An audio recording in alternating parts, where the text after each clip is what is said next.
Well, first of all, apologies for misquoting the time of the show yesterday to you all. We are obviously here early. We are here because Vibeke Manniche is in Denmark, and we didn't want her to have to be up at 3 o'clock in the morning. She, of course, is the physician and researcher who published some data on really clearly showing that about 5% of vaccine lots were responsible for the vast majority of adverse vaccine reactions. She had a great deal of difficulty getting this published. You may have seen her on John Campbell's show chronicling this misadventure, and I would like to get into that in great detail today with her. There's a lot to be said. It's excellent studies. The fact that it was not published immediately is scandalous, in my humble opinion. And Dr. Victory, of course, will be here with us as well. Please let everyone know that we are here today. Also, we have a second guest who'll be here in about 45 minutes, Scott Schara, an expert in euthanasia. He had a child that was essentially allowed to die, a 19-year-old with Down syndrome, and there's a landmark lawsuit at the center of that. We'll get into that in about an hour, 45 minutes or so, but first now, let's get right to Dr. Manniche and Dr. Victory. Our laws, as it pertains to substances, are draconian and bizarre. The psychopaths start this way. He was an alcoholic because of social media and pornography, PTSD, love addiction, fentanyl and heroin. Ridiculous. I'm a doctor, for Christ's sake. Where the hell do you think I learned that? I'm just saying, you go to treatment before you kill people. I am a clinician. I observe things about these chemicals. Let's just deal with what's real. We used to get these calls on Loveline all the time. Educate adolescents and to prevent and to treat. If you have trouble you can't stop and you want to help stop it, I can help. I got a lot to say. I got a lot more to say.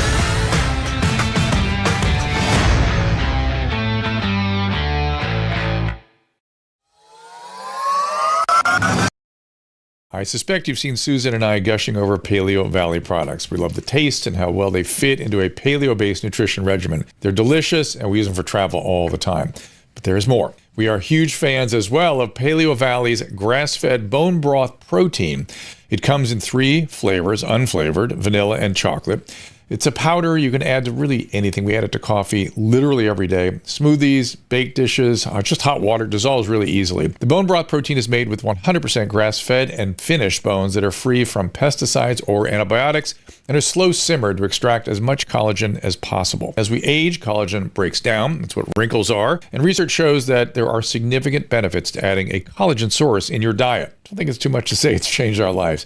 And Susan is now reporting that after drinking the bone broth for a few weeks, her hair is stronger and longer, and nails are stronger too. Try it for yourself. You can order at drdrew.com/paleovalley and use Dr. Drew at checkout to save an additional 15%. A lot of you have been asking for more information about how to counter the adverse effects of the spike protein from COVID infections and the COVID vaccine.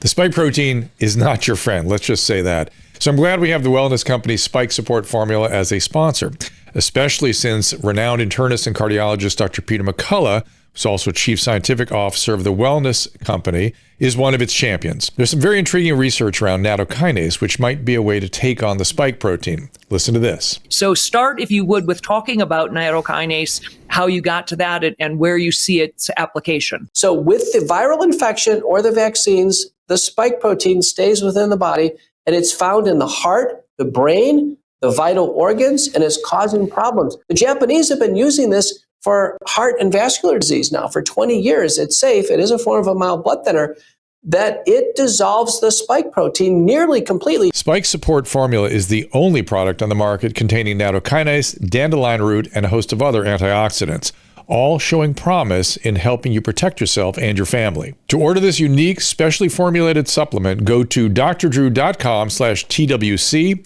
That is drdrew.com/TWC. Use code DREW at checkout for 10% off today. Welcome back, everybody. And Susan, you asked something about Vivek Ramaswamy. Do you want me to talk about the fact that he's likely to be coming back here? Is that? Oh, yeah. I was just thinking about him with his shirt off. Playing tennis, preparing for the and decided that we're not going to ever do that to you. Yeah, thank you for that.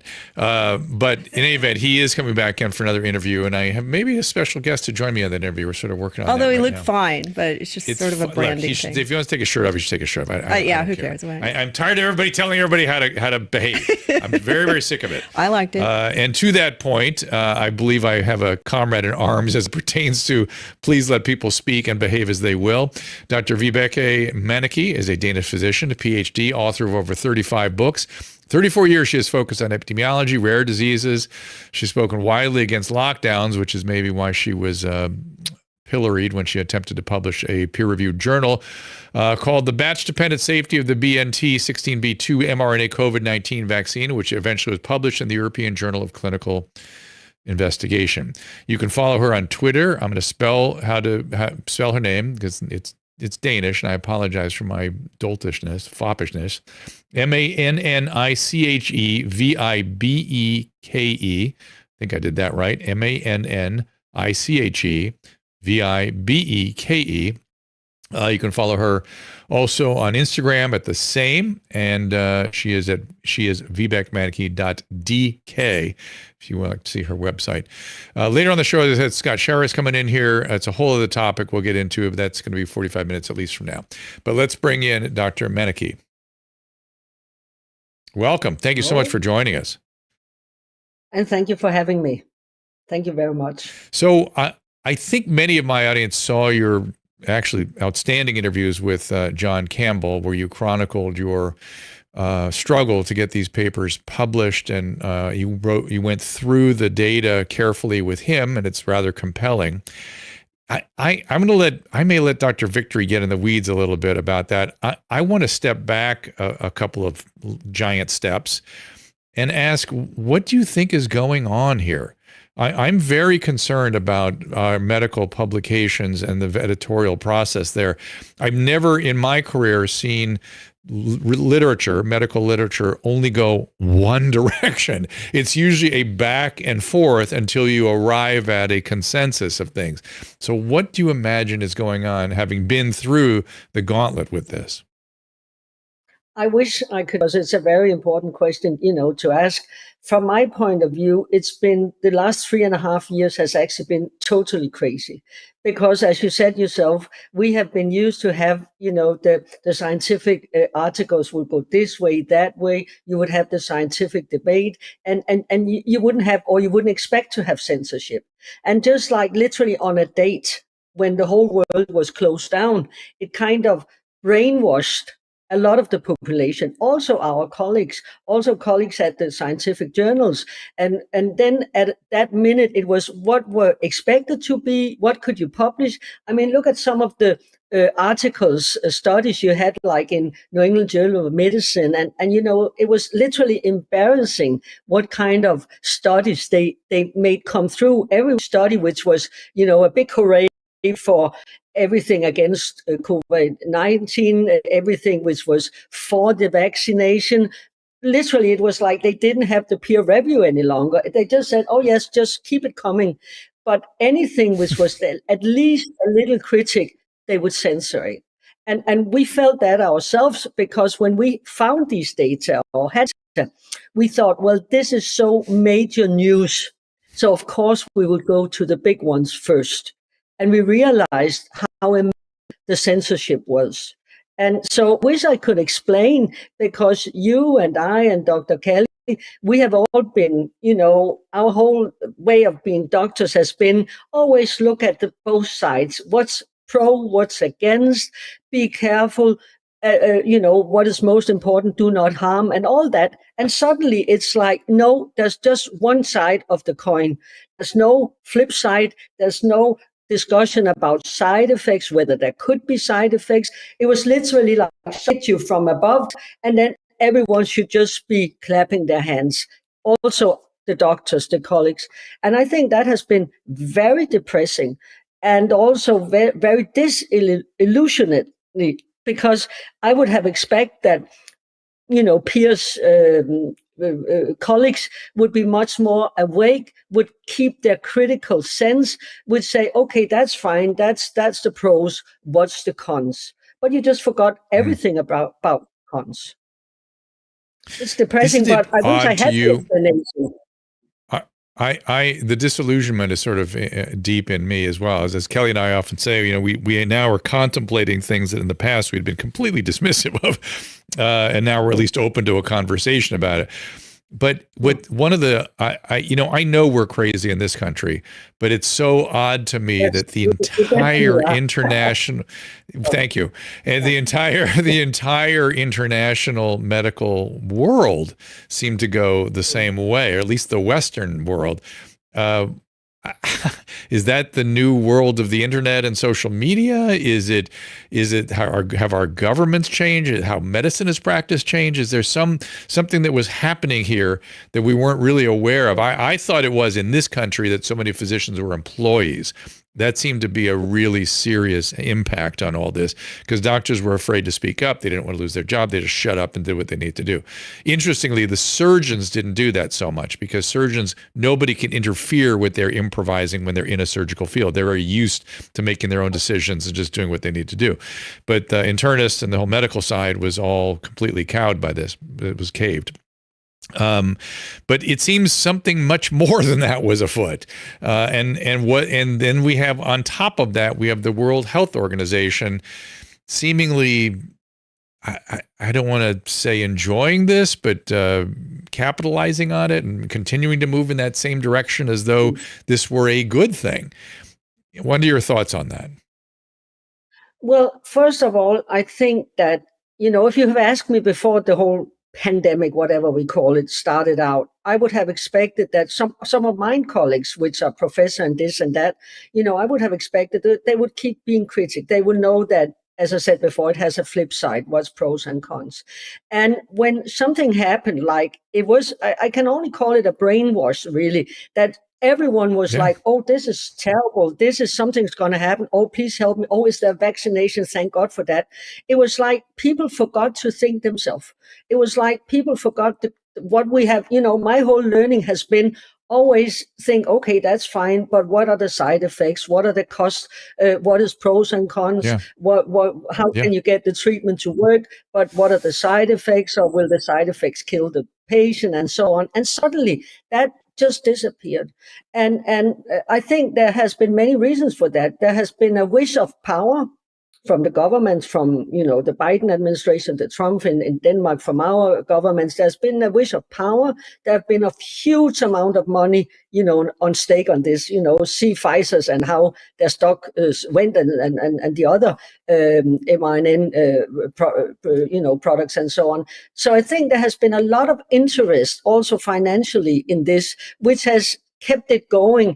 And then there has been like a censorship, whether it has been controlled from somewhere. We know that when we saw the Twitter files, we know that the Biden administration paid Twitter, Google, LinkedIn, Facebook, I felt it myself, you probably also did, to censor critical doctors and so on. So there has been a lot of things going on, and I think there's not one explanation. And then I think one thing which is very important is the fear mongering.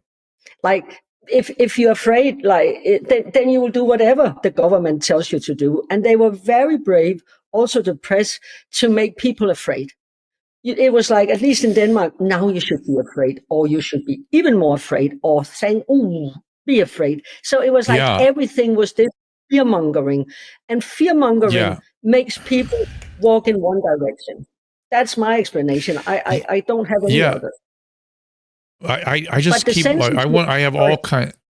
I try to be objective about this, and I keep constantly trying to evaluate myself. Like, is there something wrong with me that I'm feeling this way? And maybe I'm the problem. Maybe these people are right. And of course, I just can't see it. But the fear thing, it feels more global. For instance, we had a tropical storm down here in Southern California recently, and they spent 3 days trying to scare people to death. And they had meteorologists 24/7 talking about the horrors that were going to befall this area. And I thought, God, this reminds me so much of the virologists I saw during COVID. They were all predicting catastrophe all the time, and never trying to reassure people. And it's just this weird direction we've gone as a species, almost, where fear and control, and then the next version of that is, I care. It's because I care. I care so much, which is just a grandiose, narcissistic, passive way of projecting aggression, frankly. I wear my mask because I care, and you're a bad person. You're interested in people dying. That's why you don't care, but I care. So it's fear and care. And I think we've had a massive narcissistic turn. It's worse than I even thought. And I actually wrote a book on this. And I think that's kind of, I never imagined hysteria would be part of the psychology, but I feel like our narcissism internationally has now bordered on hysteric. And I worked in psychiatry for many, many years. And I'm not a psychiatrist, but I was around it for 35 years. And so that's my kind of assessment of the ground under which this has all happened. Plus, you said money, plus government control, plus a group of people that like that, and then a group of people that like following that, which is, again, sort of a passive narcissism. But what do you say? But you see, as a doctor, your main issue, if someone has like a serious disease, whether it's cancer or whether it's like heart failure or something, I think a brave doctor will try and, comfort the patient, of course. It's going to be okay. It's going to be fine. Relax. You feel safe and all that. That's what a good doctor is doing. And this was exactly the opposite. Because everyone was, as you said, oh, you have to be afraid. Oh, you have to be really afraid. And for me, it was like, that's not how a doctor work. That's not how a doctor should behave. I expected, I followed from the first signs we had from China, and I would have expected my go-to for that would have been, easy peasy. Hey, be careful, relax. I did that. I actually did that. Got canceled for doing that. I got canceled, and I thought it was the press. I thought it was the press taking advantage of us to try to capitalize and capture eyes. I thought they were at the core of it, but it was something far more pervasive and far deeper. They were there. They were part of the problem. Maybe the whole problem. I don't know. But I kept yelling at that, and at the time I kept saying, "Listen to the CDC. Listen to Fauci." Of course, when I got canceled, they took all that out. But you're not allowed to say calm down. You can't do anything to the fear mongering because that's I care. You should be afraid. Oh, exactly. But you would expect a good doctor would say, take it easy, and all this. Yeah. But then again, when I saw in Denmark, it was like we were counting one is dead, and next day breaking 2 more deaths, and the next breaking, yellow and everything. 3 people has died, and it was like literally. I said, "Well, come on, calm down. Nothing's gonna happen. We're so far, into the spring. I know Denmark very well. It's not gonna happen. Just relax, sit back, and enjoy life." And as someone said to me, "Well, listen, if we have had like a headline saying Manniche says, easy peasy, then they wouldn't sell any newspapers. No one would go in, oh my God, does she say easy peasy? They wouldn't have clicks." So it was also the fear mongering. You have to be afraid. You have to be very much afraid. And I think that's so much against being a good doctor. I think a very important part of being a doctor is to comfort and make people relax and not be afraid. That's the worst part you can do if you want someone to recover. And we saw that also when you put the patient in IQs and they were afraid. They even, they almost had the COVID. Oh my God, I'm dying. And before they even reached the IQs, they died already because they were so frightened. They were so afraid of, oh, I get this disaster. And I think so in many ways, I think talking from a doctor's point, I think it has been disaster. And I think we should be very embarrassed on our professions because I think it has been very bad doctor work, so to speak. I think we should be ashamed of ourselves as a profession because we haven't done it very well. We should have, as a group, has tried to comfort the population, try to make them relax, take out the frightness and all that. But we did the opposite. Some of our colleagues were part of that fear mongering. They would, oh yes, be careful, take care out there, take care, listen, get your vaccination so grandma won't die. They went on this. I don't know what we can call it on your channel, but I think that was very bad. And depressing. Yes, I agree. And it's funny. You and I are in we're in mind meld about this because I have literally been, when I go on Twitter Spaces and things, I will say, I am so ashamed of my profession, and I want to apologize. I want to. Some of our behavior was inexcusable, sending people home, telling them to come back till when they desaturated, not following people properly. I am ashamed. I am ashamed, and this is something you know we've been most of our life have been in this profession. It's deep in us, and to have to feel this way is not comfortable. All right, let's we'll take a little break here. Oh, sorry. Go ahead. Oh, take a break. Tell them to take a break. And because I want to bring Dr. Victory into this conversation as well. And she's going to get more into the weeds with you about the study for sure. But I wanted to get this part, sort of the sort of emotional part of this up front. So we'll take a little break, be right back right after this.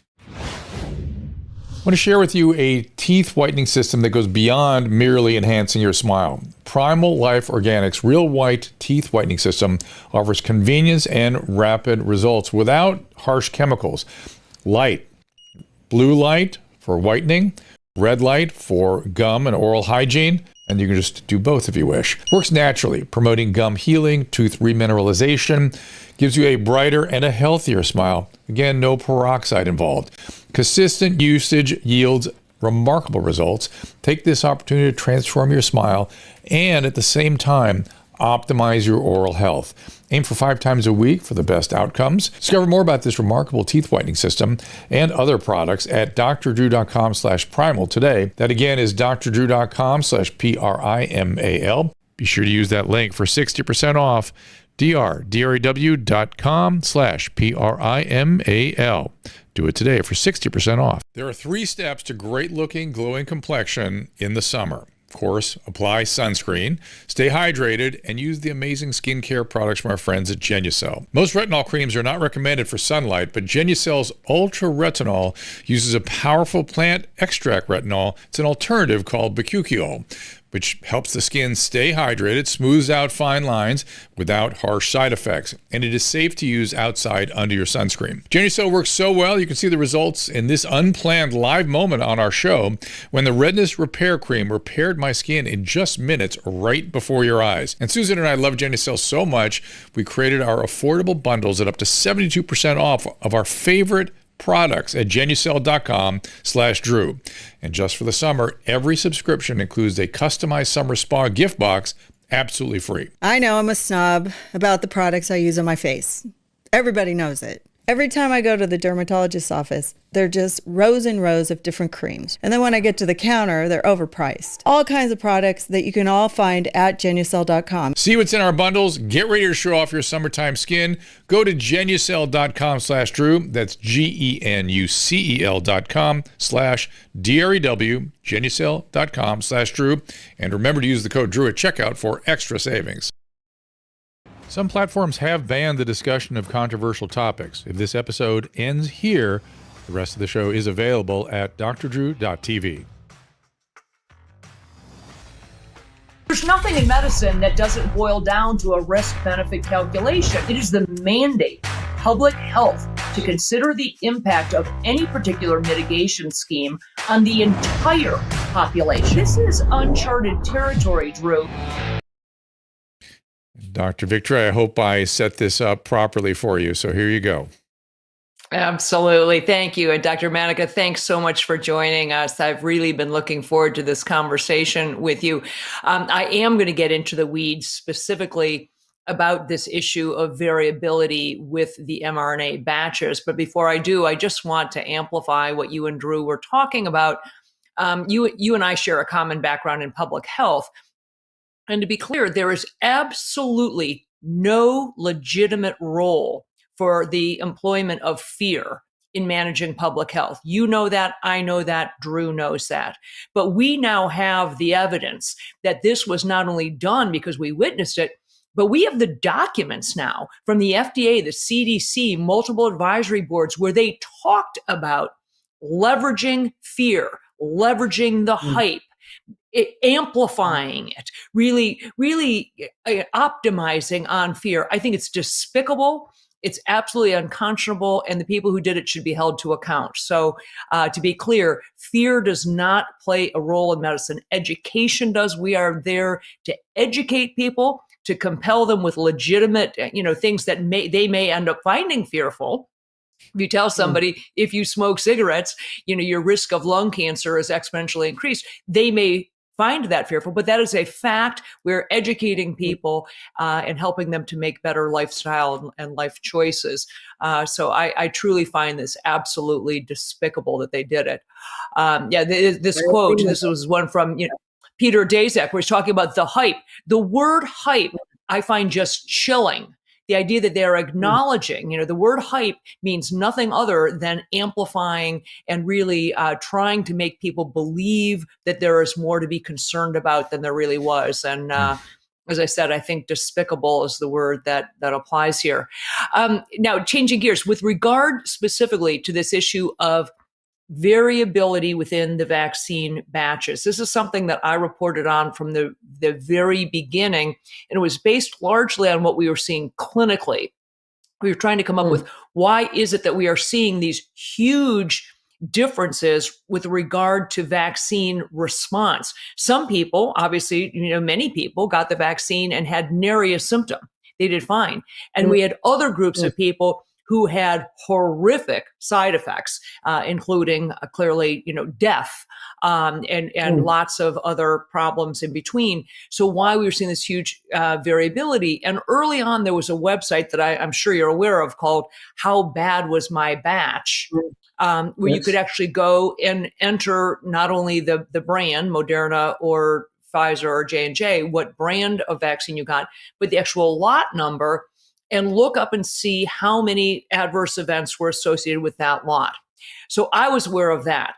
What I'd like you to lead us through is how you first became interested or aware that there may be some variability in the lots. Let's talk about that first, and then we'll talk about why we think that is. But how did you get to where you are in terms of looking at this?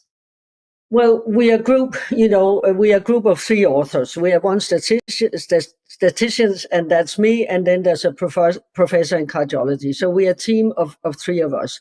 And the 2 of us, that is Mark Smelling, who made all the statistics, and I started very early to talk. I mean, I have been from the start, been looking very much about how many did have the disease in Denmark, how are the numbers going up and down, and trying to find out how many were getting into the IQs, how many were going to the hospitals, how many was dying, and how was it all going. And so we kept looking at all the data from the beginning just to see how it would go. And it went as we expected, nothing really to worry about, at least not in Denmark. I'm very good at the Danish data, but nevertheless. And then when the rollout of the vaccine rollout started out, that's like a year ahead in the pandemic, whatever you call it.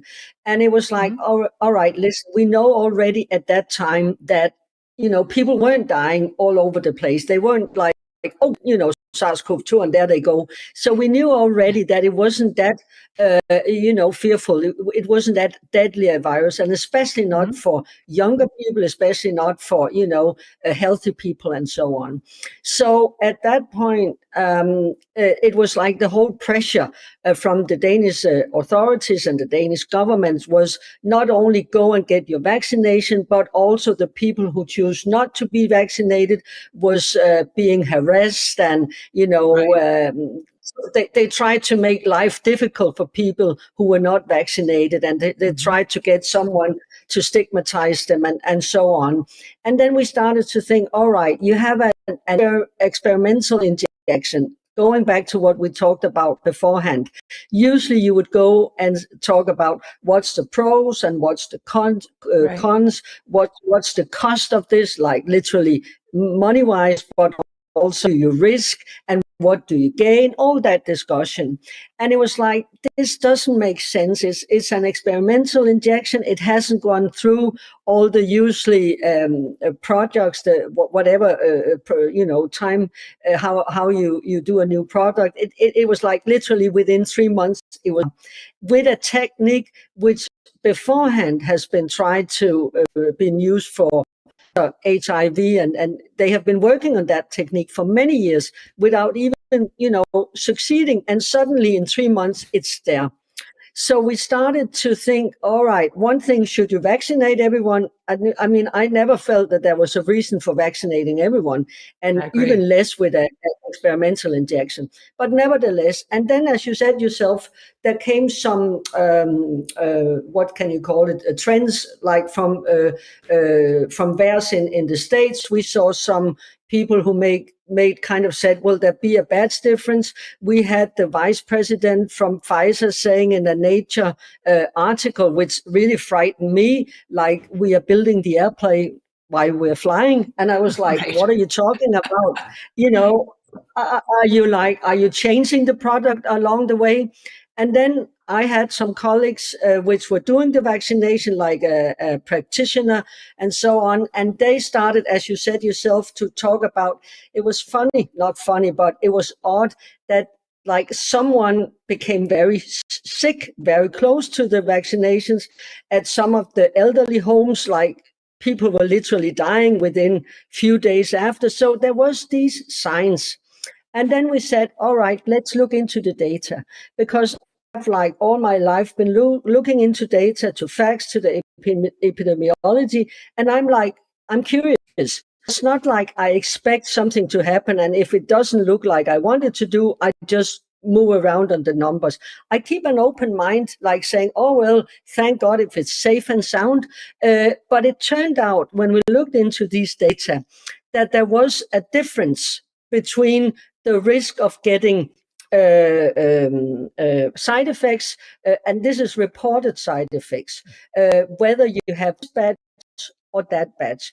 And the minute we found that there was a difference, and the minute we found that we had to look into it, then we had this 3 trends, literally, as you can see on one of the slides, that some batches gave literally like 71% of all side effects or suspected side effects, reported side effects, were literally only 4.2% of the batches. So something very odd was going on. So it was like a process with one thing was that what's going on? Why are we not being critical? Why are they building the airplane while they fly? I don't want to go on that airplane. I'm frightened already for flying. So if they're building the airplane while we're flying, that's count me out. So that's actually, and so the odd thing is that when we got these data, and Mark Smelling, who is the statistician, we thought, oh, this is worrying news. This is very worrying. So he actually informed the government, the Danish government, the people deciding to do this and that. So the minute he actually did what he should, or we did a little bit together, but nevertheless. And what was even more frightening was they couldn't care less. They just came back with a rude answer. Like, I would expect if you were sitting in like an authority and still have an open mind, and someone shows up with very varying data. This is officially data. This is not something we have made up ourselves. This is the official data. And you show how varying it is. I would expect that everyone, sensible would say, oh my God, what's going on? Hang on for a minute. We have to look more into it. But instead, they did the opposite. They harassed, they defamed, it was laughing stock. Really, like you were, what do you call it? I don't know what you call it in English, but a crazy person. Conspiracy. Conspiracy. Okay. So let me interject here for a second, and then we're going to get into more of the actual data. Because some of the things you talked about, I think people don't realize. I have spoken, ad nauseum about how poorly tested or untested these shots were. The average vaccine takes 6 to 8 years to come to market, if it ever comes to market at all. We have never give vaccines or new therapeutics to groups on whom they've never been tested, like pregnant women. And on and on. But a couple of the things that you mentioned, I think, get glossed over. Number one, that they acknowledged they were, quote, building the airplane as they were flying it. In other words, they were making it up. And you asked a critical question. Are you changing this midstream? And the answer is yes. they not only didn't test these adequately, but they made changes that never got tested. They changed, for example, from uridine to pseudouridine without ever starting back over at ground zero and testing again. They changed some of the carriers, some of the adjuvants without retesting it. And to be clear to people listening to this, when you are testing a drug, normally a new drug, if you so much as change the color of the capsule, you change from a blue, plastic capsule to red, you got to start over. Yeah. You start over Yep. because that is a change. You don't get to change the formulation of the damn drug halfway into it. So now And Kelly, you and your colleagues, you had brought us Jessica Rose early on also, who also raised the alarm about the manufacturing process, which you and I couldn't really have known, but that she said there was a lot problem way back. So she was identifying how it happened too. And so that's where I want to go next. I want to be Dr. Manniche. I want to ask you about that next, but go ahead if you wanted to jump in there. Yeah, just a short note, because as you said, also with the cold chain, because when I started, I was talking about these colleagues who were doing the vaccinations, and they said, you have this minus 70 degrees, the cold chain storage of the vaccine. Right. Mm-hmm. And one of my colleagues, who used to have be a director beforehand, but nevertheless, she came back and she said, and I said, well, it must be difficult to take the vaccines from minus 70 degrees, and how quick should you go to the patient and give the injection? And then she said, oh, well, don't worry, it's not necessary any longer. And then again, I thought, that's odd. Mm-hmm. You start out with having something which should be minus 70 degrees, and just one day like that, no, don't bother, just have it. And then they just lined it up. Like one day it was minus 70 degrees, and next day, no, let it just get hot. And then I realized how much do they have control of this product? Will it change along the way? Have they changed the product itself? Why do you have a product which one day should be minus 70 degrees, and next day, don't bother, just keep it on the heater? It was so crazy. And also what they said to the people who vaccinated is that we will change it along the way. So as you said, that's even more crazy. Yeah. So the question is before we went on, I was sharing with you before we went live that I posted 3 times today about this show and asked on Twitter and posted in my post about the show, asking the question, was this variation in the lots, the variation in the mRNA shots, was it, quote, purposeful, or was it simply sloppy manufacturing practices? That post was taken down 3 times by Twitter. They don't want me posing that question. They knew we were going to get on here to talk about vast variability in the mRNA lots. But when I asked the elephant in the room question, was this purposeful or just really sloppy manufacturing? That apparently makes the fact checkers at Twitter real uncomfortable. They don't want that out there in the Twitter sphere. So I'm going to pose it to you. You just, quoted a really, a sort of a stunning bit of data that I believe, if I got you right, that you're saying somewhere around between 70 and 80% of all of the severe reported adverse events were related to less than 5% of the total batches of the mRNA. Did I get that right? No, we call it, we call it suspected adverse events, and that's about 70% of those, which has been reported, because I think that's also a very important point to make.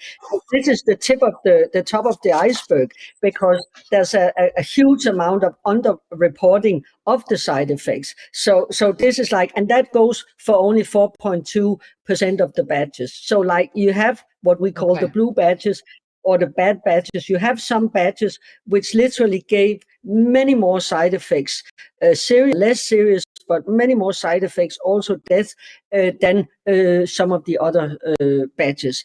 But I think it's a proper question to ask, how could this happen? Because what is also interesting is, since we have publication out, we have got access to data from Pfizer, which shows that exactly the blue batches, as we call them, the bad batches, so to speak, Pfizer knew of that already in, I think it was in August 21. With that, there's a file from Pfizer where they shows, or they tell the EMA, the European Medical Agency, about the post marketing, and it tells which batches gives the most side effects. Exactly the blue batches, which I think is even more worrying. Not only did Pfizer knew about this, but the authorities was actually told that there was this.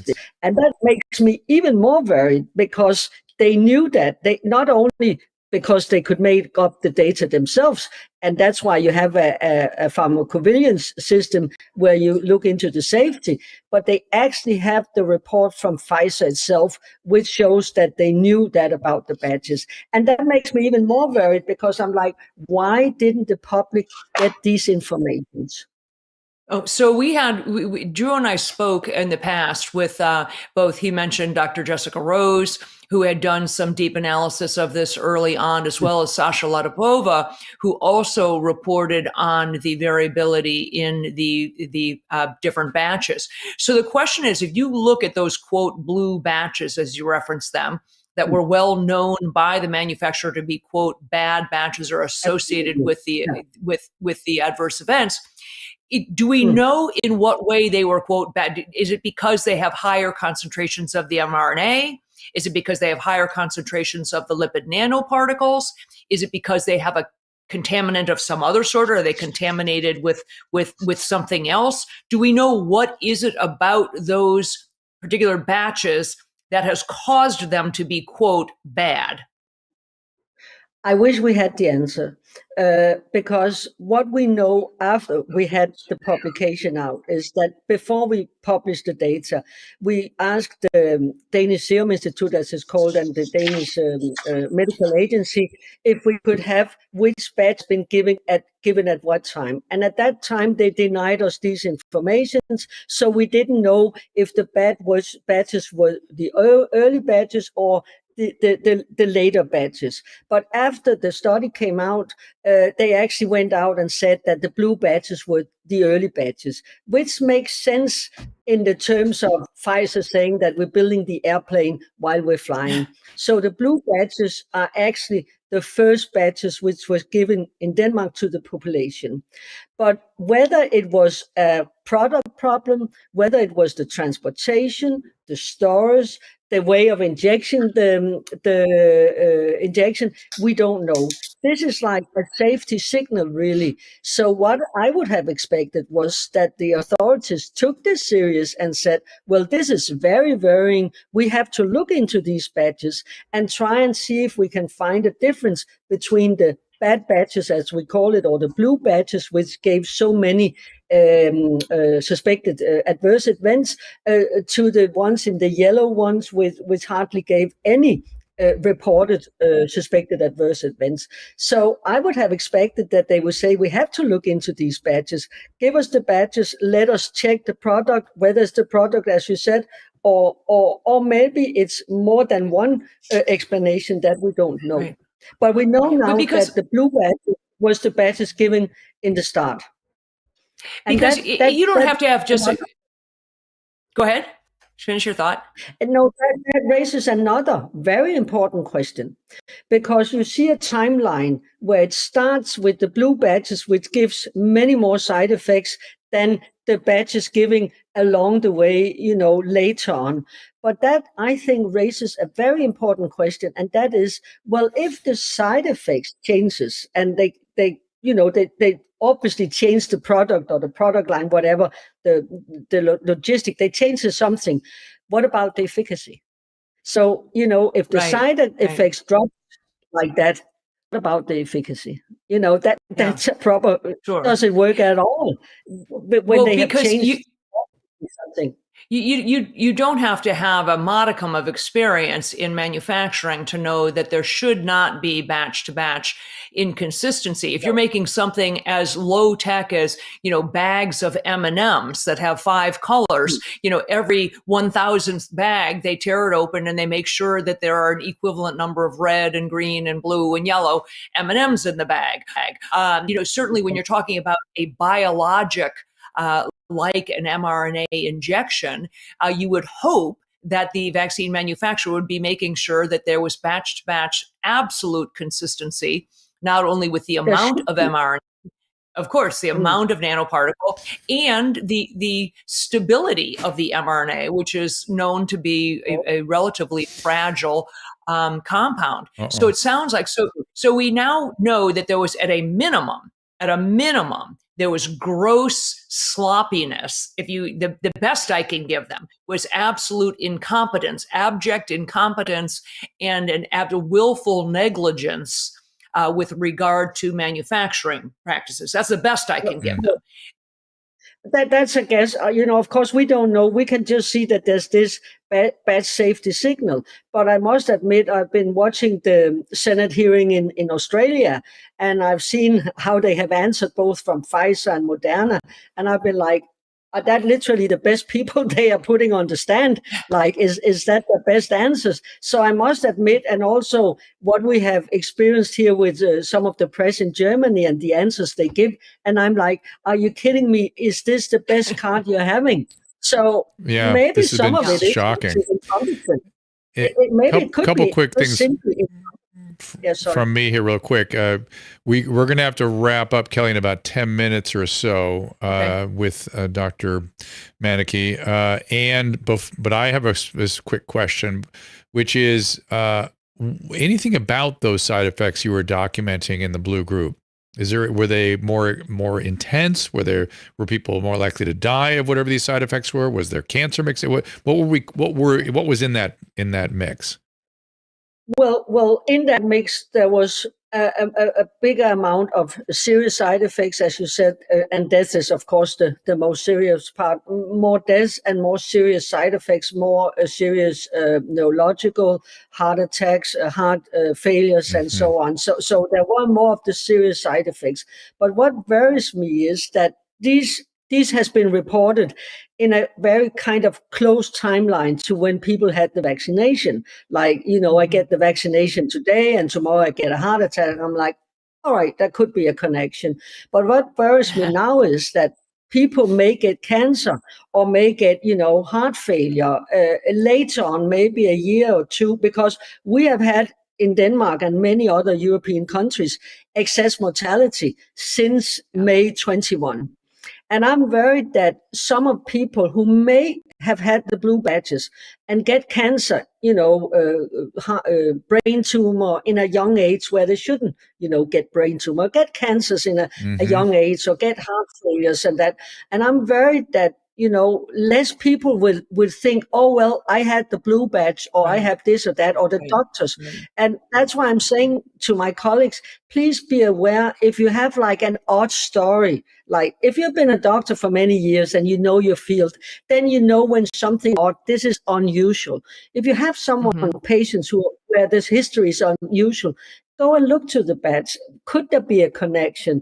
And that's why what we're going ahead with now for our study is to look also on all-cause mortality.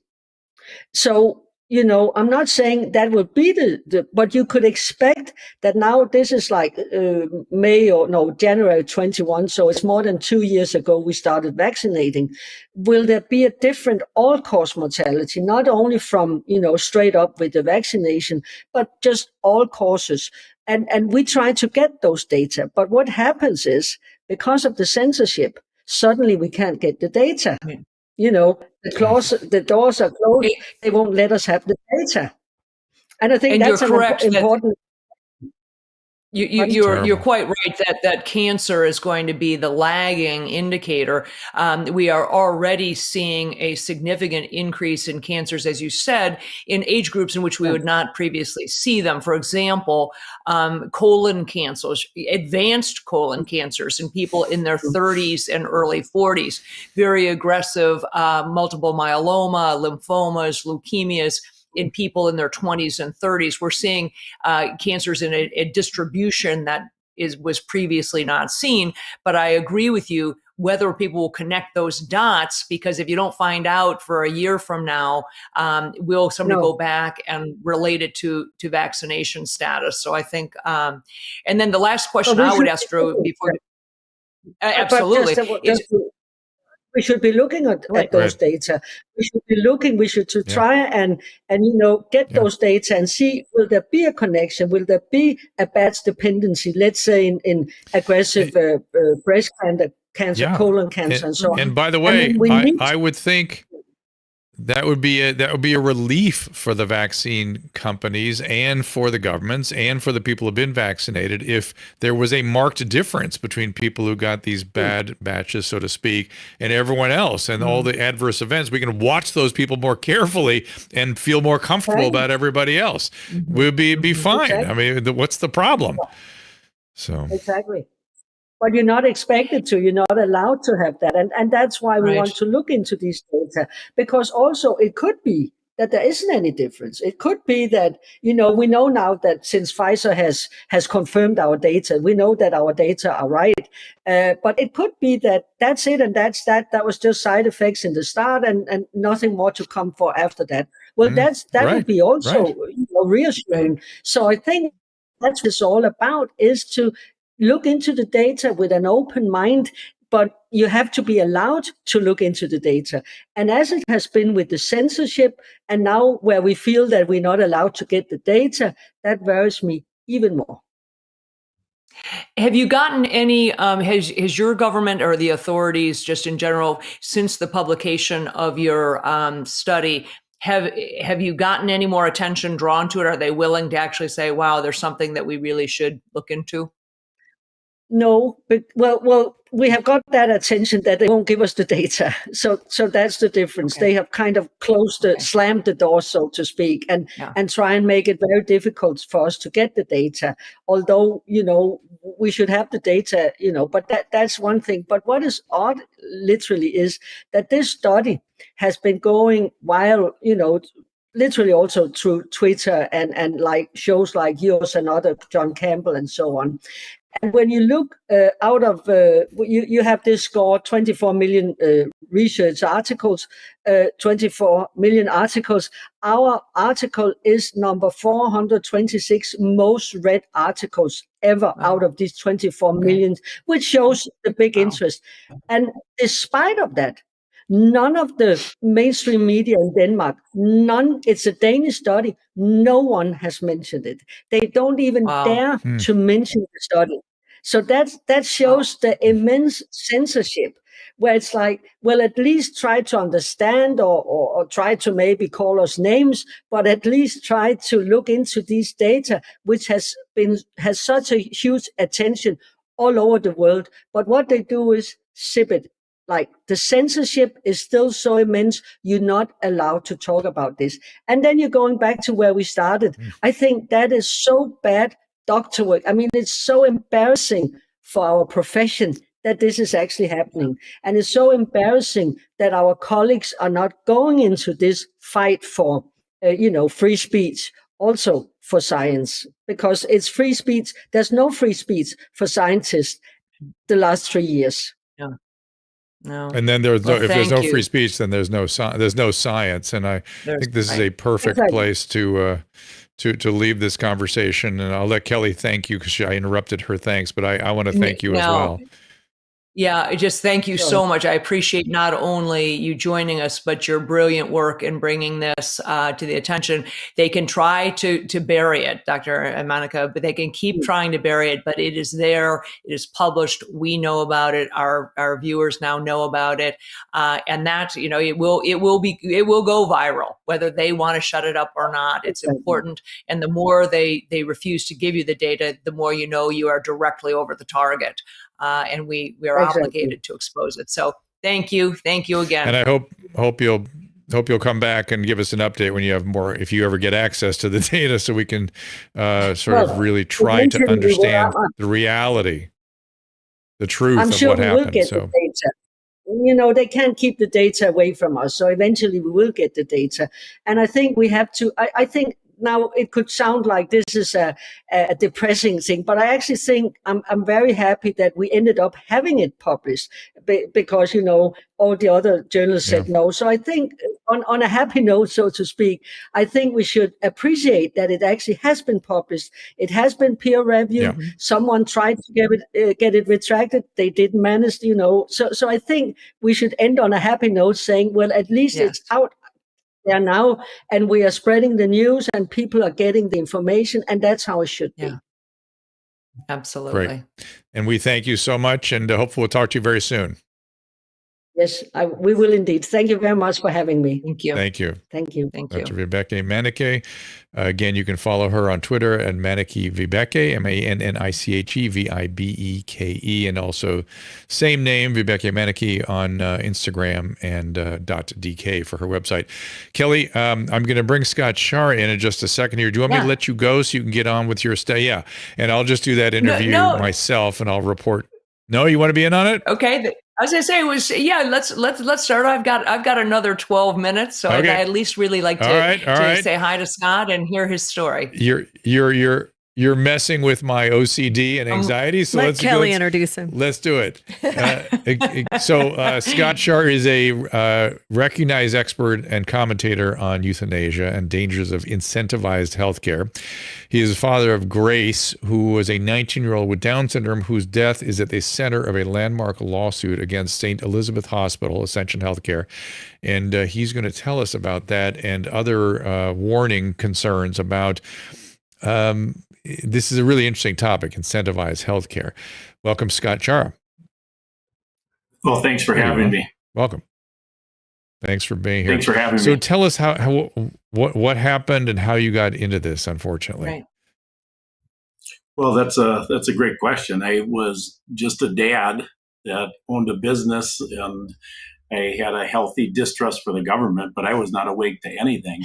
And during COVID, I'll actually set up beforehand. We were awake to some things. So our daughter, Grace, who was 19, she had Down syndrome. We never vaccinated her with anything. So we were awake to vaccinations, but we weren't awake to the fear propaganda and all the things surrounding COVID. So when Grace's oxygen saturation dropped to 88%, we were motivated, unfortunately, by fear to take her to the hospital. And we took her to the hospital on October 6th of 2021. And 7 days later, she was gone. And what happened was so egregious as I dug into the records that we decided to start speaking out. And as God kept opening doors, ultimately one of the doors was the lawsuit. And so we proceeded with the lawsuit, which is one of the things I know you want to talk about. But just to dive into Grace's hospital stay, which ultimately got me into being a full-time advocate and researcher, it started on October 6th. I was in the hospital with Grace from October 6th until the 10th. That's very rare. During the COVID experiment, what happened was almost no families, 99.9% of families, they used the excuse of COVID, so you couldn't go in the room. Well, Grace had Down syndrome, and so when the emergency room physician suggested checking Grace into the hospital, I said, I'll be staying with her. And they immediately said, you can't. And I challenged that. And, unfortunately, they came back and said, we decided you can stay. And I say unfortunately because if they wouldn't have said that, I would have taken Grace home and Grace would be alive today and I'm 100% confident of that for multiple reasons. So I was in the hospital then with Grace from the 6th until the morning of the 10th. On the morning of the 10th, I was taken out by an armed guard. We had to hire an attorney to negotiate with the hospital attorney to allow my daughter Jessica to be in as a replacement advocate. My wife couldn't do it at the time because she had COVID. So Grace is in the hospital by herself for 47 hours without an advocate. During that time frame, unbeknownst to us, the day before I was taken out on October 9th, they started Grace on a sedation med called Precedex. And during the 47 hours where we didn't have an advocate, they increased the dose of Precedex 6 different times. So they sedated my little buddy instead of taking care of her. And when Scott, can I interject? Can I just interject here for just to clarify? What was their rationale for having allowed you? They allowed you to stay from the 6th until the 10th, and then all of a sudden they do some kind of a 180 and not only tell you can't stay, but forcibly force you. What was their rationale for having made that change? Do you know? What did they say? Well, I sure do know. Yeah. So when the head nurse came in at 7:00 in the morning on October 10th, she said, "You need to leave immediately." I said, "Well, what's the reason?" She said, "First of all, the last 3 shifts of nurses don't want you in the room. Second of all, you've been shutting off the alarms at night," which I said to her, "I've been trained by the nurses to shut off the non-essential alarms because they're going off, multiple times during the night and Grace has to get sleep."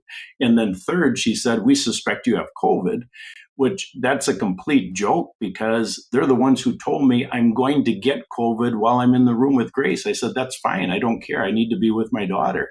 So to tell me that they're taking me out because I had COVID was an obvious excuse. But the first thing that she said had some merit to it. The last 3 shifts of nurses don't want you in the room. Well, what's the reason? I was challenging what was going on. So, from the perspective of a dad taking care of his daughter. So, for example, on October 9th, Grace's oxygen was in the 90s. And so I started feeding her and the nurse came running in the room and said, "You can't do that." I said, "What's the reason?" And she said, "Well, her oxygen saturation is only at 85%, which on their big monitor, it showed 85%. So I thought, "Oh, this is impossible." So I put my finger monitor on Grace's finger and it read 95%. And so I called the nurse back in and said, "Is my finger monitor accurate?" And she said, "Yes, it is." And so I said, "Well, if my finger monitor is accurate, why is your machine reporting 10 points less?" And she said, "Well, because the leads get sweaty." So then I said, "If that's a known fact, why aren't you proactively changing out those leads every 4 or 6 hours, whatever it takes, so you have an accurate reading, given this is the primary statistic you're using to manage my daughter's care?" And she shook her finger at me and said, "You should just be thankful you caught this." So that was one of many. There was multiple challenges like that happened. So, you could call them confrontations, whatever, but it's nothing that you would get taken out of a hospital for. But I presume they saw me as a threat at that point. And when I see what they did to Grace, I see that they couldn't have got away with what they did if I would have been there. So I needed to be out of the room. Gotcha. Great question. Okay. Kelly. So What is it? No. So, okay. So then they started this sedation protocol. To your eye, obviously, your daughter, better than they did. Was she agitated? What was their rationale for beginning a sedation protocol? So when you look at their records, so people understand, when you get records from a hospital, every doctor who enters a room has to write a daily report from their stop in the room. So in their report, they say Grace was agitated. Well, that's absolutely not true. I was there. Grace is not an agitated kid. There's absolutely no reason for Precedex for agitation. But as I dug into what is really going on here, and the purpose of the Precedex is threefold. Number one is that their goal with COVID, and by the way, it's still the goal today because the FDA has extended all the emergency use authorizations. So their goal with Precedex is to set up the ventilator. The ventilator has about a $300,000 payday to the hospital. Right. So in order for a ventilator to be inserted in the patient has to be sedated. So that's their primary goal. The secondary goal is that as soon as a patient is on Precedex, and of course I learned this by dissecting the records, as soon as they're on a sedation med, the room is now classified as ICU. So the amount of money that the hospital receives increases. Grace never changed rooms, nor did the care change, but the classification changed to ICU. And maybe the most important thing, even though those two are important, is that if you try to take a patient out, of course, realize, Dr. Kelly, I'm learning this all after the fact, but I'm trying to tell people to warn them now. If you try to take a patient out that is sedated, they use a scare tactic called against medical advice. So you can't just, if I would have just said that morning of the 10th, I'm taking Grace with me, they would have used the against medical advice card on me to try to scare me to keep her in the hospital. Right. So hang on a second, because I mean, against medical advice is a legal thing that we have to do every time someone leaves the hospital or refuses care. You're entitled to do that. It's a form. It's called against medical advice. We didn't create it. The attorneys created it, and we have to do it everywhere throughout the land. That's just the way it goes. Number one. Number two, Precedex is something given in order to intubate people, not in order, not to precipitate intubation. Now, there is no doubt that the intubation protocols that people were doing early in COVID were completely wrong, inadvisable, harmed people. There's no doubt about it. But that was the protocol at the time. And the reason they converted regular rooms into ICU rooms, they ran out of ICU rooms. And it's because they were sticking all these people on ventilators. It was a huge misadventure. It was a giant mistake. But that's what they were doing at the time. That's what they thought they needed to do when people's desaturation went down. And by the way, somebody with Down syndrome is very likely to desaturate badly. They have more secretions. They don't clear them quite the same way. They have more issues with cardiopulmonary functioning. And so this was sort of standard fare for the moment, no doubt caused by all the fear, no doubt caused by the hysteria, but it's what they were doing at that time, unfortunately. I would interject here and say, and obviously I didn't know your daughter, Scott, but I have a lot of experience not only in hospital-based medicine and ICU medicine, but also with the overuse of sedation and ways to control patients. I worked in the prison system as a psychologist before I was a doctor. And Drew, from working in psychiatric wards, that it is the default. But not Precedex. Not Precedex. Precedex is an anesthesia, essentially. Right. What I'm saying is that the nurses have the ability to use things at their discretion to make patients easier to manage and to make patients' families easier to manage. And a patient who is somewhat sedated isn't complaining, and the parent of that isn't complaining. It makes people way easier to manage. And so I'm not so sure that's what I'm trying to get at. What was the rationale for initiating Precedex on a patient who seemed to be doing fine? She was up eating, being fed by her father the day before. Why would they have started that drug? And I'm not saying I have the answer, but I could say that I have experienced in my long career in medicine times where patients were given sedation when that's not really what they needed. The sedation made them easier to manage from the nursing perspective.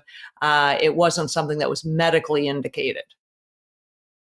And the reason I bring up the ventilator, I think what you're saying, Dr. Kelly, is right on. The reason I bring up the ventilator is because by the time Grace's last day on Earth happened, October 13th, she was now on Precedex for 4 full days. The package insert says to not use that drug for more than 24 hours, because if you do, it causes acute respiratory failure, which is the first cause of death listed on Grace's death certificate. Well, in that window, they pressed us for a pre-authorization for a ventilator 5 different times.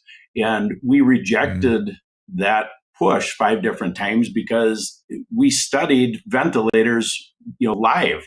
Once the first push happened on October 8th, I thought, what's going on here? Because the doctor at that point did tell me a piece of truth, which he said, Grace's chance of walking out of here alive if she's put on a ventilator is only 20%. Well, the alarm bell went off. So I started digging into it and realized, oh, we're not doing a ventilator. In fact, it's not really a tool that should be used with COVID. So then that is correct. The ventilator. That is, you were prescient in that one, because although you were contrary to what they were doing, that is absolutely shown to be true. Hey, Kelly, I'm going to let you go. Your alarm clock has gone off, so I'm going to see you next Wednesday. Is that correct? Yes, next Wednesday. And Scott, my abject apologies for having to leave. Wonderful story that you're sharing with us, and I appreciate you being willing to share this heart-wrenching experience that your family went through. God bless you, and Drew, I will see you next Wednesday. Okay, thanks, Shelley.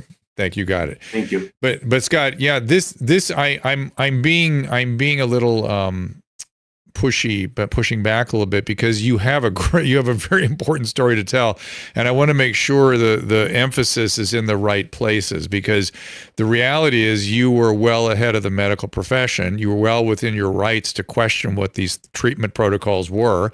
This was the anathema to general medicine, which was just doing what the hospital wanted us to do with a protocol that we had to follow with COVID. And this was the horror of that particular time. The Presidex, that's what they do when people are, that's not done to sedate people, that's done to make them comfortable when they're on a ventilator. And when people fought the ventilator, particularly with COVID, they were more likely to die. That's why they sustained the Presidex. But the reality is, when you were saying no to the ventilator in the beginning and were being pressured, that is where the rubber hits the road in your story. That is where people were killed hand over fist. And the Presidex is just part of the ventilator procedure. The ventilator itself and being on the ventilator is really what did the trick. And the fact that they took the one advocate out of the room, which is the other part of the horrors of that period. The people that should be engaged in the decision-making of healthcare, the parents, the family, were kept from the process. To me, those are the two things that were just, again, I'm ashamed of. I'm ashamed of our profession for doing that. So go ahead. I'm sorry for interrupting, but I'm upset about all this. I want to make sure we get it right. Because as someone who's I've worked in ICUs for years and years and years. Yeah. The interruptions are perfect, Dr. Drew, and I want you to keep doing that, because I'm out there doing this because I want people to wake up to what's happening.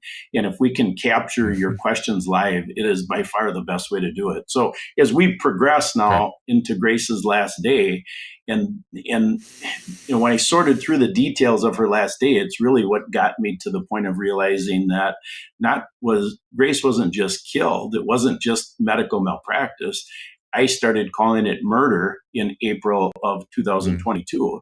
And the reason I did is because if we start out the morning of Grace's last day, October 13th of 2021, the doctor called my wife, Cindy, and I at home. And the purpose of his call was to follow up on a conversation we had the night before, to ask us now for the fifth time for a pre-authorization for a ventilator. We said no for the fifth time.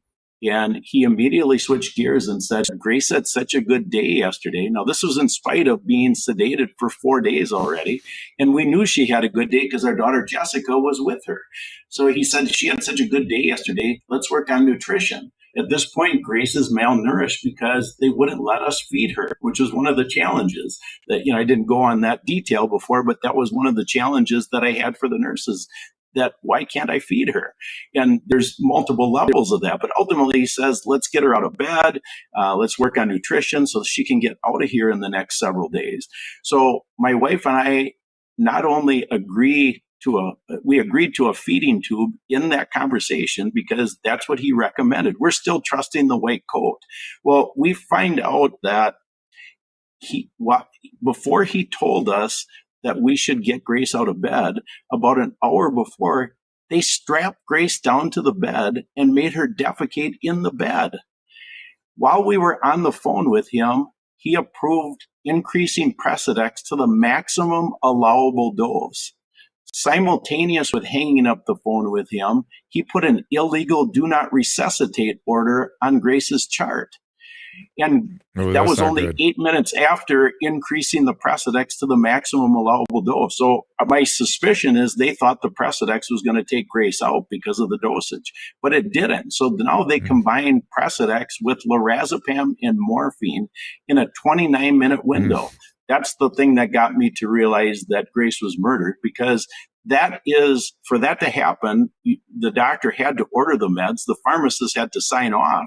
The alarm had to be overridden because those meds are contraindicated according to the morphine package insert. And then the nurse who was in charge of Grace's care that day had 14 years of ICU experience. So she had to have known better. So that combination, now Grace starts to tank. And Jessica called. Go ahead. You have a question? I'm just confused. So they allowed your daughter to stay in the room, but not you? That's the oddest thing. Well, I agree. I mean, it's interesting to me how the chain of events happened. We had to hire an attorney to negotiate with the hospital attorney to allow Jessica back in. So they must have been afraid of the Americans with Disabilities Act rights that Grace had. Interestingly, the American with Disability Act's rights expire once the patient is dead.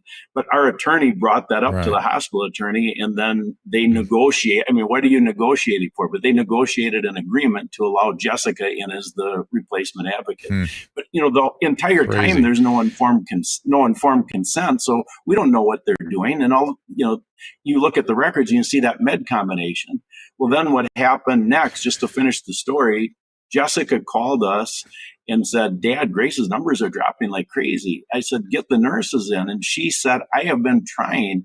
They gave Grace morphine at 6:15. So the 29-minute window I'm talking about ended at 6:15 p.m.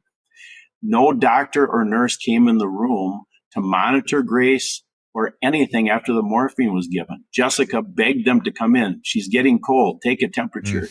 They would not come in the room. So when Cindy and I started screaming to save our daughter, that's when we found out she was DNR. They hollered back from outside the room, "She's DNR." And we hollered back, "She's not DNR." They refused it. They would not come in the room to give Grace the reversal drug, nothing. We watched her die on a FaceTime call at 7:27 on October 13th of 2021. I'm so sorry. That's the egregious part of this. I'm so sorry. Is the instituting a do not resuscitate in someone that was a full code. I that goes beyond, man. I don't know. I can't even explain that. That's a bizarre thing. I can explain the meds. She must have. If you're on a ventilator, Ativan and morphine and the other sedating meds can't hurt you. They can drop your blood pressure. So if her blood pressure was dropping and she was a full resuscitation, they should have been very sensitive to the morphine dropping the blood pressure. But the combo, you're on a ventilator, it breathes for you. You don't have to worry about it. You can go they do that all day. They give that combination all day long in the name of keeping people comfortable. But if somebody's a full resuscitation and the morphine is causing low blood pressure and they do nothing, that's your problem. That's where there's a problem. Well, I agree. I mean, there's multiple, interestingly, there's multiple problems as we have dug in. And one of the main problems is our state regulatory agency, the Department of Safety and Professional Services. I filed a complaint with them about the doctor's med order and the illegal DNR. And they wrote back and said, I'm just going to quote it so that you understand the gravity of this. They wrote back, this is the Department of Safety and Professional Services. They said Chapter 154, which is the Wisconsin DNR statute, of the Wisconsin statutes does not apply to physicians operating in a hospital, non-emergency room setting, such as the one in question. So they're telling anybody in Wisconsin that a doctor can unilaterally put a DNR on a patient against their will or against the power of attorney's will in a hospital setting. So in our lawsuit, we're asking for a declaratory judgment on that fact because this is about protecting other people. That's insanity to think a doctor can put a DNR on you anytime you're in the hospital. I have never heard of that. It's certainly not that way in California. What have you found? Are there other states that have a similar statute? I haven't looked at other states, but there's a number of anecdotal stories because people are writing us now all the time. So I've seen many stories where DNRs are put on people in other states. And, what they did at the beginning of COVID, they floated this idea that we've got to triage because our hospitals are going to be full. So they floated this idea that doctors should have that. Got it. That concept. Got it. Then you actually see it being implemented. That's insane. I agree. Yeah, that's insane. Wow. Oh my gosh. Well, it's a kind of a euthanasia, right? It's a euthanasia not to keep a patient, do what's best for a patient, but to try to protect the system when it wasn't needing protection. That's the horror in all this. It's one thing if this thing had turned out to be a situation where, oh my God, we were making decisions about who would live and who would die kind of thing, which, there was some of that stuff going on a little bit, but not where they would put something like this in place. This is more hysteria. Have they taken it? Is it still it's still the law of the land there in Wisconsin? It is, and that's why we asked for a declaratory judgment. Interestingly, when we filed our lawsuit, which was on April 11th, we filed against Ascension Hospital System, St. Elizabeth's Hospital, 5 doctors and 2 nurses, the ones directly involved with Grace's death. As part of the response, one of the defense attorneys wrote a partial motion to dismiss. And in the partial motion to dismiss related to our declaratory judgment request for the DNR, I'm just going to read this right out of what he wrote, because this falls into the category of you can't make this up. So he wrote, the DNR order should be dismissed because A, the issue is not ripe for adjudication, and or B, the issue is moot because Grace Schara, the subject of the order, is deceased. So walk through that. Oh yeah, crazy. Super crazy. When I saw it, I thought, if his client sees what he wrote, they're not going to pay the bill because it's too stupid. But this is the type of shenanigans that go on when you have a lawsuit. These lawsuits are extremely rare to file because they have put borders around being able to sue people who kill other people in the medical profession. So it's very hard to sue. We praise God that on July 14th, the judge had a hearing to hear this motion to partially dismiss, and he didn't accept it. We had to write an amended complaint, which we have filed, and we're going through that process right now. But he took the extraordinary step of scheduling we have the first jury trial in the entire country with a case of death in the COVID era. So we have a 3-week jury trial on November 4th of 2024. That's the first day of it. Well, Scott, I'm so sorry you're going through this. Well, go ahead, Caleb. Yeah, Scott, I just real quick question. I wanted to know if you had trouble with this hospital or with any of these doctors before these events. Have you guys had any sort of a bad relationship before this happened and this was just the absolute worst instance of it? Or was this like suddenly out of nowhere, they were just very unhelpful? What was your experience before all these events? Yeah, that's really a fantastic question, Caleb. Our experience, first of all, going to a hospital isn't something somebody desires, but we had a relationship with Grace's primary care physician, which is from the same hospital organization. And one other time, Grace went into the hospital, she never went into the hospital, just in the emergency room in that same hospital that killed her. And our experience during that time she went into the emergency room was outstanding. My wife and I were in the room with Grace. They treated her very respectfully, talked with her, all the things that, it was a great stay. Pre-COVID. So that was all pre-COVID. We really didn't expect this to happen. And when it did, you go through, of course, a period of shock and all these things happen. But, as I've dug into it, I realized that, there's an underlying agenda, and I would call it the euthanasia agenda that's happening in our country. And it's hidden under the guise of we need to reduce costs. Right now, before COVID, there were 62 million Americans on Medicare and Medicaid. They relaxed the rules during COVID on purpose, and it was to get people in this euthanasia trap. Now there's over 100 million Americans on Medicare and Medicaid. So when they sell the propaganda that we need to reduce costs because Medicare and Medicaid is out of control. Before COVID, Medicare and Medicaid bureaucracies accounted for 39% of the federal budget. Now it's over 50% of the federal budget. So what's the cheapest way to reduce costs? Take care of the elderly and the disabled. And that's what I've uncovered in my research. Well, there's a real component to this, which is that a lot of ICU care is fruitless care and only causes suffering. That's a real thing. And they could save money if they didn't do that. The problem is, in order to determine exactly what cases fit in that category, there's going to have to be, well, you're going to have participation of the family, and you have to have primary care physicians that have a solid relationship with that family, and go in and say, "I'm sorry, Mr. Schara, this is a fruitless situation. I know your daughter, I've known her, or whoever. I know your wife for years, and this is now a situation that is just causing her suffering. We're not going to get out of this." You would take that direction, as opposed to somebody that you've never seen before coming in and directing care. Bad care, we now know, and then putting a do not resuscitate on somebody that you don't believe is done.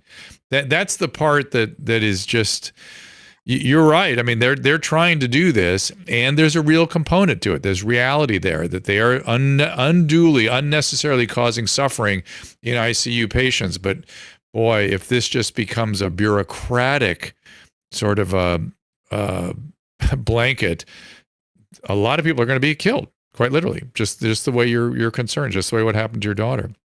Where do you want people to go? We got to wrap this up. What do you want people to know? Where would you like people to go? The main website you had on the screen, which is ouramazinggrace.net, that is where Grace is, there's cool pictures, videos of Grace. The story is posted there. There's a link to a landing page website there where if people want to follow the story, it will link you to graceschara.com, which you can put in your name and email. And my daughter Jessica is sending regular updates via the people who sign up with their name and email address on that site. That site also has a link to my own podcast, Deep Programming with Grace's Dad. And, the most important thing I would say, Dr. Drew, is we're doing this because of Genesis 50:20. What was meant for evil, God meant for good, the saving of many lives. And we're trying to get this word out so that people's lives can be physically saved. You know what to do to prepare for a hospital setting. And there's a hospital rescue tab on the main website, ouramazinggrace.net. But more importantly, spiritually, the only way that we can get out of this nightmare that COVID exposed is by acknowledging that we got here by rejection of God, and the only way out of it is through repentance. Well, it sure seems like it's funny. I had this conversation with a caller yesterday, this very issue, and it feels like it couldn't hurt. That's for sure, because we've gone off course in some major way, and so I am. I'm all about those sorts of messages because we need something here. So I thank you, Scott, for being here. And again, it's ouramazinggrace.net, and hopefully we'll get updates from you in the future. I'd welcome that. Thanks for having me. Thanks, God bless. And that is it for today. Been a really tearing interesting. Up over here. Right. I know, it's just awful. COVID was such a disaster. It's disaster on disaster on disaster, and it exposed a lot. Chris Rufo at 2 tomorrow. We're going a little early again. I'm sorry I didn't warn everybody about today, and tomorrow I'm hoping to. Aga Wilson with Got Your Victory next Wednesday. Mark Changizi, the cognitive psychologist, next Thursday. Brandon Whitechurch. Do you guys know what that is? Anybody? I haven't seen the materials on Brandon yet, but I'll let you know, and I know, and we'll give you updates at Ask Dr. Drew. And appreciate you all being here. It's been an interesting ride today. I left the Rumble rants and the restream a few minutes ago to listen more carefully to what Scott was saying. And I see you guys on Rumble rants agreeing with Scott on some stuff, so that's good. And so I hope you enjoyed today, and we will see you tomorrow at 2 o'clock. I'll see you then. Ask Dr. Drew is produced by Caleb Nation and Susan Pinsky. As a reminder, the discussions here are not a substitute for medical care, diagnosis, or treatment. This show is intended for educational and informational purposes only. I am a licensed physician, but I am not a replacement for your personal doctor, and I am not practicing medicine here. Always remember that our understanding of medicine and science is constantly evolving. Though my opinion is based on the information that is available to me today, some of the contents of this show could be outdated in the future. Be sure to check with trusted resources in case any of the information has been updated since this was published. If you or someone you know is in immediate danger, don't call me, call 911.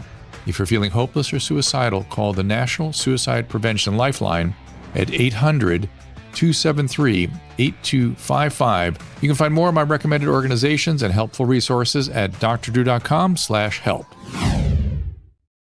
I'm a giant fan. I mean, I think most comics, it's very surreal to know you because before I had health insurance, you were my doctor, like for real. And that was so up until like 2 years ago. So thank you. And I think most people are aware that you are expecting. Yes. And we just did a little sort of selfie that I don't know where you put that Instagram or something. And I've seen it. Spank bank. Whatever, it's all good. and so it's your mom's house, man. This is where that all happens. I really get off on doctors talking to me. So